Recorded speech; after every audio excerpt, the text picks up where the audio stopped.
Good morning. My name is Scott Redler, Chief Strategic Officer at T3Live.com. And I'm Chelsea Oliver. Welcome to today's morning call. We have mostly red arrows around the world today as technicals continue to weaken. In Asia, the Hang Seng and Shanghai are down just over 1%, while in Japan, the GDP was better than expected, but the Nikkei is still flattish. It looks like we're still seeing some headwinds overseas here.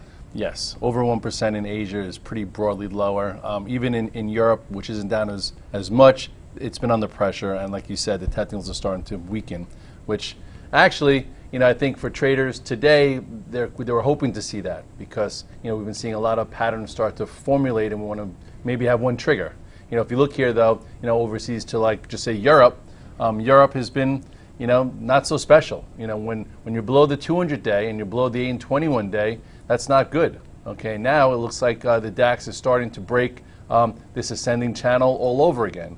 So, from the highs to where we came down to, this was a reflex move pretty much right back into resistance. So now the question is, do you get more of a volatility type move? Well, now that you're back on the right side of this ascending channel below the moving averages, well, you have to just notice that. And Goldman Sachs actually lowered their equity ratio on Europe. And as far as China, like you said, over 1% down. This is not even, didn't even think about reclaiming the 200-day, showing that overall in a downtrend, look where the highs were. It's below the 8 and the 21-day. This ascending channel, broke over a month ago. Okay, so it's just grinding lower. And every time it looks as if maybe there's a little bit of, not say hope, but a little bit more traction, it doesn't happen. So overseas is not a tailwind, it's a headwind, and something that I think is in the back of the mind of a lot of traders here. In the past month, it's felt like the market has weakened and lost momentum. Do you think that the head and shoulder pattern in the S&P can get some downside follow through? I think it would be nice. In the last few weeks, we've had a lot of misdirection moves where you close strong one day, the next day you open down and close on lows. Then you want to be short, opens up, goes back to highs, and what that's called is distribution. And typically you have enough distribution to frustrate both the bulls and the bears before a potential move, and during that process a pattern builds. So we'll see right now, by the looks of this S&P pattern, do we finally get a little downside traction? So if you remember, we like to trade with patterns. And from the double bottom low right here, the pattern was very bullish / constructive. And from here, you followed above the 8 and 21-day moving average pretty much the entire time for almost 180 handles. Then when it broke the ascending channel, we were like, okay, can I live on the right side of this? The first move was lower, you had your reflex bounce, and then if you remember, we started to build this potential head and shoulders top pattern. Here's your left shoulder, here's your head, and then this turned into the right shoulder. So now the question is, can traders get downside follow through? Okay, I actually I'm short today, and you look how you have like a big green bar matched by a red, and then it looked like we were going to fail, and then we bounced Monday. Now, yesterday we were pretty weak. So at this point, I would say let's take a closer look here. For me to stay short, or I would think uncommitted shorts to stay short, you go to your 5-minute chart. If we happen to stay below, I think this 2057-ish, because look where we were yesterday, and hold half of the day's range, it would probably make it a lot easier for guys like me to stay short where I don't have to sit through a lot of pain all the way back to the trend line. So this would be resistance. So if you get like an H cell setup, if they bounce, here's your support. It comes up to here, hopefully fails. You short into some resistance and turns lower. And then maybe we get finally, a bit of a momentum move where if you look on the 5-minute, you'll see that, actually, let me go to the 15-minute for you guys. I like to break it down when there's actually a bigger pattern here. The 15-minute, here it is, okay?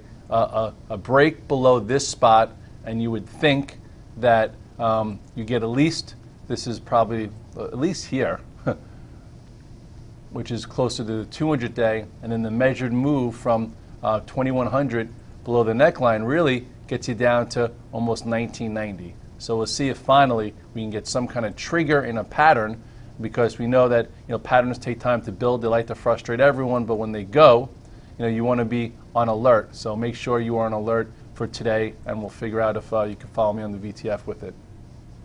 Oil is still trying to reach 50. Do you think that the correlation between the commodity, the market, and oil names have changed at all? A little bit. Oil was up yesterday and the Dow was, down pretty significantly. So usually oil up, market up. Plus you have oil up and oil stocks aren't at highs. So there's a little bit of a divergence where they maybe not believe that it can be sustained.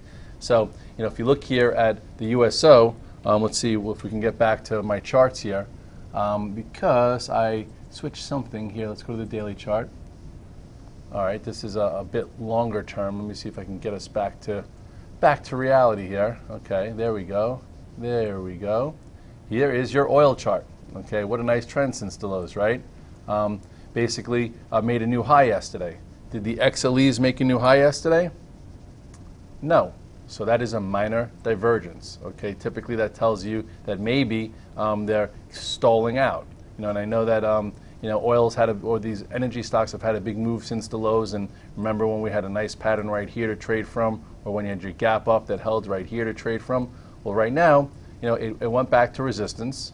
Okay, right around here, and has been stalling. So at this point, oil and oil names are still above their ascending channels, while a lot of other things are on the right side. So you want to watch pretty closely that if you are still in this group, I would think a break and close below, I would say you want to write down, first upper level support is 65.89. We start breaking below 85.69, maybe, there would be some added pressure here which would support a break of the head and shoulders top pattern, because I think a lot of traders are looking for that. So a break below this would probably be helpful. And if you go back to the USO, it's up a little bit. I would think it's extended from the 8-day. I would not be buying oil here. Okay, people shorting it, are under pressure. I wouldn't say short it either, but at this point I don't think you should chase it. And if all of a sudden, for some reason, we do get some kind of potent reversal, there are some traders looking at the DWTI. The DWTI, I remember shorting this at that 230 right there, the lower high from 400. It's all the way down to here. And anyone trying to play a bounce so far, if you don't get out real quick, you've been in trouble. So at this point, if something does develop and you're trying to catch some kind of quick oversold trade, okay, just use the red dog reversal. That's it. Okay, the low here is 73.33. If it happens to make a low, comes back above it, maybe you catch a cute trade. But if it comes back above it and it fails, get out of the way. Don't get caught. The last time we caught a nice 3-day trade, though, it went from 84 to 100. It's a lot of points. Okay, and then you had to get out of the way when this level broke. So now here we are. Write this down. If oil reverses, maybe there's a little bit of a trade in the DWTI for you. Most sectors are below the 8 and 21 day, with some below the 50 day, which has traders with risk down and looking for two-way action. If we get downside, can you give us a look at that landscape and what it will look like? Yes, if we get some downside, people need vehicles to short. And like you said, we have a mantra. Above the 8 and 21 day moving average, you're constructive. You try and be long. You have portfolio approach. Below, careful.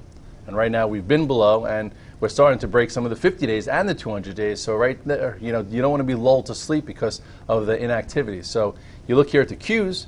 The Qs have been very weak. Okay, the Qs actually was one of the first groups that broke its ascending channel, telling us that maybe the market and the S&P is not going to get through 2100. That was right here. And now we've been staying below this 200 day, which is not healthy. So in order for real market downside, this could almost be deemed a bear flag. Here's your pole, here's your flag. So if the Qs want to get below 105.20 and stay below 105.20, maybe that'll help fuel a bit of a down move if that's what you're looking for. Let's look at one more sector, the Russell. The Russell yesterday, which I'm short actually, engulfed this range. Okay, here is one spot when it broke the 8 and 21 day and the 200 day right there. That was your out. That was when the momentum changed from this existing uptrend. And now it looks like you're going to start getting some downside here. So in order to get more downside today, the IWM has to get below 108.77 and stay below it. If it pushes below, comes back above, you know what? It's going to be frustrating to the shorts. Then you have your red dog reversal. But if it gets below and stays below, the next real support doesn't happen until about 106 right there. There's news that JP Morgan is raising their dividend after announcing a big buyback about a month ago. What level in JP Morgan needs to hold in order to bring back that excitement into the banks?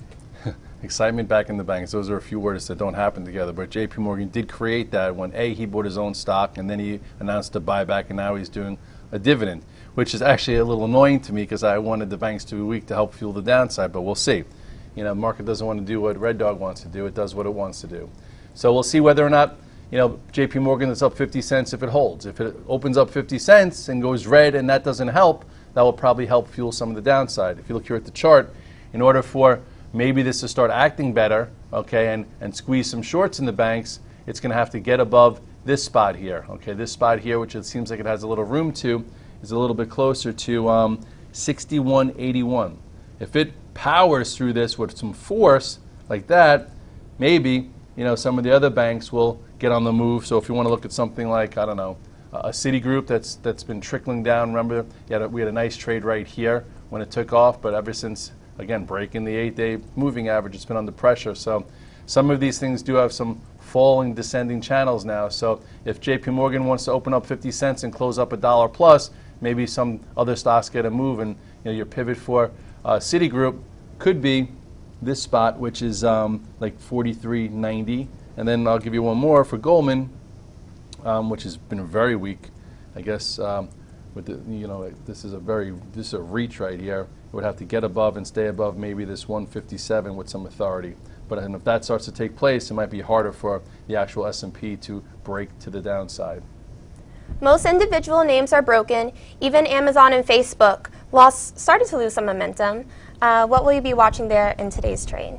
When you have these stocks that are highly priced or have big PEs, you would look for certain subtleties for market complexion changes. And yes, last week when I was overseas, I heard an article saying that Trump said Amazon might have antitrust issues at some point. I remember when that happened to Microsoft, when it couldn't be stopped. So anyway, it was just a small little thing to think about. And that was the first day, actually, that Amazon didn't squeeze every short. So now the question is, where can it hold? It's still not broken, but a little bent and lost some momentum. But we'll look here. Here's a chart. Basically, not much of a down move, okay, but it's coming into a pretty key area. So we'll see what happens today. It was as high as 722, and yesterday hit a low of 693. So that's about 30 points in Amazon. But look where the 21-day is, okay? So we're just breaking the 8-day. It's hit the 21-day a few times. So if you start buying early and you can't handle it, don't do it. So the pivot for today is 693.61, okay, and that also correlates to a prior breakout. If Amazon were to get below this and stay below this and start to accelerate down, maybe to 680-ish, it'll probably be a little bit add some fuel for the downside in the overall market. If it breaks below and comes back below and doesn't get much downside, chances are it'll provide a little bit of a cushion maybe for the market or not. But anyway, 30 points lower, this will be the spot to see whether we get a trade. And Facebook, like you mentioned, last week failed for me. I was trying to be a buyer last week, thinking that it would be like an Amazon and breakout, and it didn't. Then it broke this small spot right here. And then if you remember, Monday was up with the market. So now we'll see how does it handle this pivot. This pivot right here for you to write down 117.20. Okay, this also correlates to a pretty big level coming across here. So does it trade below hold and give you a small red dog reversal for a trade? Or does it trade below and start to really accelerate, which would then probably add some grease to the downside of the overall market? So I think today will be an important day for this Facebook to see whether or not it tries to hold the earnings gap, hold prior breakouts, and stay in the game. So we'll see what happens there. Maybe there's a quick trade, and then maybe not. Tesla got upgraded by Goldman Sachs this morning, and this stock has been under a lot of pressure lately. Scott, do you think that this move will hold? Well, I think I looked before, it was up $5, and it closed in the low, so there's definitely some shorts trapped. And it's kind of cute that everyone's looking for a secondary, so maybe Goldman Sachs knows the guys who are going to do a secondary and they want to push it up so they can price it in the hole, so I think everyone has to be pretty careful here. Short term, just for today, maybe there's some room there. Look at the chart. Look what happened here with Tesla. Tesla, remember how it was above the 20-day for a long period of time, and then we had this inside wedge right here, and then this inside wedge broke to the downside, and then it lost a 200-day after earnings. Well, look how it closed near the lows of yesterday. So there's probably some shorts trapped. So if this wants to be like a pro gap and come up a little bit to maybe get some people involved before a secondary or whatnot, it's going to have to get above and stay above, just say this 210, 211. So for some reason, if the market, wants to hold in there today and everything gets pressured early on and Tesla can't go lower, maybe trade versus the 15, 30-minute gap. Overall, it's very broken, but, there is some room if it wants to be strong today, but make sure it holds a lot of the gap. If it opens up $5 and goes red, chances are, again, you're going to see a lot of pressure across the board in high beta tech. Apple did get a decent move on Monday after Berkshire Hathaway's new stake in the company. Do you think that this excitement has already started to fade? A lot of people were saying it's a one-day wonder, and I think that's a little bit too premature. Monday you had the news, you had a big gap up, and it continued. Yesterday it opened up, gave some follow-through, and then just faded. So we'll see today, I think, whether or not there's any commitment to it, and it'll also give some weight to what happens in the market. You look here at Apple, I think I walked in, it was up like 20 cents. I don't think there's much to do on the open, but if it could hold sideways a little bit, that would probably be a short-term constructive. So I would say, 93 is upper support. If it holds that, maybe there's another trade above this to see the 21-day and retrace a little bit further. If it trades below this 93, it'll probably add some pressure to tech, and then here's your real line in the sand. But overall, the stock has been battered and bruised. You heard about it all day long about Berkshire, but you didn't really hear about it here, and that's when it broke, and now all it is a small little bounce, probably just to take away some of the negative sentiment, and we'll see what happens. You have support 1, support 2, and then you have recent lows. So if you're over trading Apple, don't do it. Today, if the market kind of holds in there and it holds 93, maybe there's a scalp along, and if it does break 93 and heads lower, then that'll probably be helpful for the S&P to break below that neckline of the the Head and Shoulders top pattern that we've been talking about. Lowe's reported earnings this morning, which seems pretty strong, and it's actually one of the more constructive patterns in the market right now. What level needs to hold here in order for a potential breakout? Well, the report was solid. I think it was up this morning, so we'll check it out. I think the retail has been annihilated. Like you look at stocks like Macy's and Abercrombie and Fitch, whatever, they've been just getting crushed. And then you have something like this, Lowe's, a big box type guy and has good results and a good chart pattern. You look here. So you got to notice. I just at a first glance looking at this thing, it's been very strong. Look at the difference between a lot of other stocks. Above the 200-day, above the 50-day, almost above the 21-day. Now we're coming across into big resistance here. So if this can get above 77.50 and stay above it, maybe it has a sustained move. If it opens up and can't hold 77.50, take some care. But overall, it seems like a lot of money has been placed in Lowe's, and if the market does hang in there, this is something that can get some upside traction. If the market is that weak and they just sell everything, then they'll probably sell the open. So I would watch Lowe's, and for sentiment purposes, and maybe there's a trade there as this channel. If this was a tech stock, I'd be really focused on it and say if it could hold 77.50 after a report like that, maybe there's a move to 80 in the coming days. Fed minutes are at 2 o'clock. Do you think that this could be a catalyst today? Well, you have to know that it's there, because it's hard to have a big move of any magnitude before then, because things can change whether or not they're hawkish or dovish. And at this point, I don't really even know what the market wants to hear. I don't think anyone wants to hear that the economy is doing horrendous and that they're super duper dovish because they've already thrown trillions and trillions of dollars. But also, I think the market's a little scared of a hawkish Fed because of what happened when they did the first rate hike, to start the year. So, I'm just going to have my levels in front of me. Let's go to the spiders. We didn't talk spiders today, and try and figure out, how to maneuver. In the morning, if they try and come in first early on and break this spot, okay, you might be able to get a quick trade. The pivot here from yesterday for the spiders is 204.23, and then this one was 203.88. So here's your big support. In the spiders, if you want to go to the 5-minute, what's it called? If you're, short this, okay, like I am, and they try and rally it pre-minutes, I would think that if the sellers want to make a stand, they don't let this thing come back above 205.85. Okay, and then here is like a micro spot. So if they push it above this, there's room into here. Okay, and then let's hope that this gets rejected. If they can't get it above here and they stay down there, then maybe we get a first quick move below, this area, and then if it stays below that area, then all of a sudden, boom, the trigger happens, and we can go to some of those areas that we talked about earlier in the morning call. Metals are down a bit this morning, and they've been a bit choppy lately. What level needs, or should I say, what level will upper momentum lose? Yes. So when you have a high level stock, it loses momentum when it breaks key moving averages, and the GLDs have been holding the 21-day. Last time when it showed constructive trading, it held the 50-day. You look here at the GLD now. To me, this is getting a little wishy-washy, and it sounds like everyone loves the metals and it's not going anywhere, so that has me a little cautious. I'm still sitting in my call spread and I'm running out of time. It goes Friday. It is a free spread because if you remember, when we put it on right here. I bought the 120, sold the 124s for what I paid for the 120, so it was a free play. But if we start going much below here, the 120 side is going to go worthless, and then it's going to just be a push. But anyway, here's your 21-day moving average, 121. Hopefully that holds.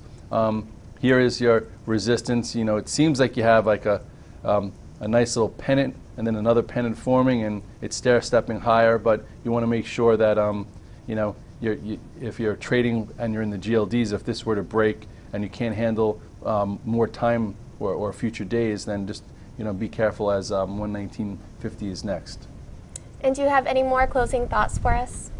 I just think that the last few weeks have been a little tougher. Okay, you had the volatility in January, you had big movements, big ranges, and then you had the trend. The trend was strong, the trend had momentum, there were some stocks making moves, and recently in the past, ever since the generals of technology started to get holes in their charts, like Netflix, like Google, like Microsoft, like IBM, Apple, all of them, the market said, no more 2100 for me, I have no one that could help push me forward.